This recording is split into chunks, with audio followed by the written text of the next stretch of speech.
এবার বাংলাদেশ উপকূলে আঘাত হানতে যাচ্ছে ঘূর্ণিঝড় রেমাল। সতর্ক সংকেত জারি করেছে আবহাওয়া অফিস। জলবায়ু পরিবর্তনের বড় ভুক্তভোগী বাংলাদেশ, আর একের পর এক প্রাকৃতিক দুর্যোগ এ মাত্রাকে বাড়িয়ে দিচ্ছে কয়েক গুণ। সিডর, আইলা, আমফানের পর এবার বাংলাদেশ উপকূলে আঘাত হানতে যাচ্ছে ঘূর্ণিঝড় রেমাল।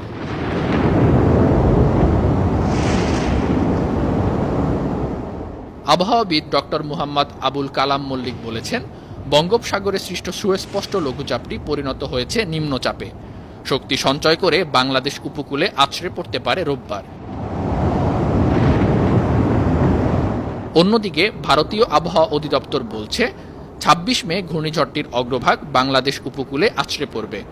ঘূর্ণিঝড় রেমালের গতিবেগ ঘণ্টায় থাকবে ১২০ কিলোমিটার। এদিকে রেমাল দুপুর ১২টায় চট্টগ্রাম সমুদ্র বন্দর থেকে ৮৭০ কিলোমিটার দূরে অবস্থান করছে।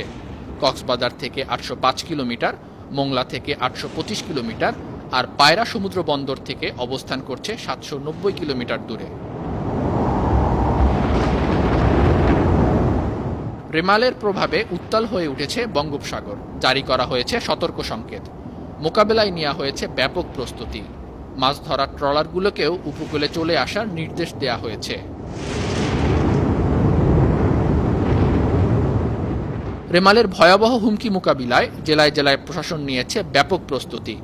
সরকারি দপ্তরের কর্মকর্তা কর্মচারীদের ছুটি করা হয়েছে বাতিল। আশ্রয় কেন্দ্রের পাশাপাশি প্রস্তুত রাখা হয়েছে হাজার হাজার স্বেচ্ছাসেবক। News desk, ৫২ TV.